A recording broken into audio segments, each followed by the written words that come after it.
கர்த்தருடைய பரிசுத்த நாமத்துக்கு ஸ்தோத்திரம். லூக்கா எழுதின சுவிசேஷம் 19வது அதிகாரத்திலே அந்த 9வது வசனத்தை நான் பார்க்கும் பொழுது எல்லாருக்கும் தெரிந்த பகுதி. இயேசு அவனை நோக்கி, இன்றைக்கு இந்த வீட்டுக்கு ரட்சிப்பு வந்தது என்று ஆண்டவர் சொன்னார். அப்போ இன்றைக்கு இந்த வீட்டுக்கு ரட்சிப்பு வந்தது.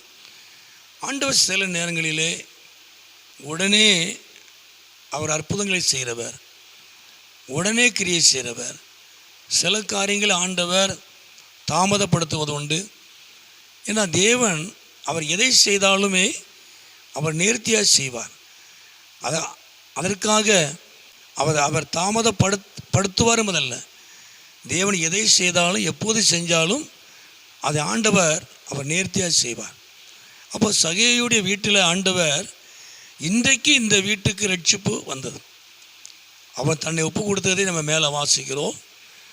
அப்போது ஆண்டவர் இந்த வீட்டுக்கு இன்றைக்கு இந்த வீட்டுக்கு ரட்சிப்பு வந்தது. அப்போ இன்றைக்கு கர்த்தர் ரட்சிக்கிறவராக இருக்கிறார். இன்றைக்கு ஆண்டவர் பாவத்தில் இருந்து சாபத்தில் இருந்து அவர் மீட்கிறவராக, அவர் ரட்சிக்கிறவராக இருக்கிறார். அதே போல தான் இந்த செப்பனியாவில் கூட ஒரு வசனத்தை நம்ம வாசிக்கிறோம். அந்த ஆகாய தீர்க்கதரிசியில் 2:19 இன்று முதல் உங்களை ஆசீர்வதிப்பேன். இன்று முதல் உங்களை இன்னைக்கு நான் உங்களை ஆசீர்வதிப்பேன். இன்னையில் இருந்து உங்களை ஆசீர்வதி. இன்று முதல் நான் உங்களை ஆசீர்வதி இன்று முதல். அப்போது அதே போல் யாத்திராமலே அந்த 14:13 அதாவது இன்று கண்ட எகிப்தியனை இனி காண்பதில்லை. இன்னைக்கு கண்ட இந்த பிரச்சனை, இன்னைக்கு கண்ட அந்த போராட்டம் இனி காண்பதில்லை. கர்த்தர் உங்களுக்கு ஆயத்தம் பண்ணுவார். அப்போ ஆண்டவர் இன்றைக்கு அப்படிங்கிறத ஆண்டவர் சொல்கிறார். அப்போ ஆண்டவர் உண்மையில் இந்த நாட்களில் இன்றைக்கு உங்கள் வாழ்க்கையில் ஒரு பெரிய காரியத்தை செய்வார். இன்றைக்கு ரட்சிப்பு வந்தது, இந்த வீட்டுக்கு ரட்சிப்பு வந்தது.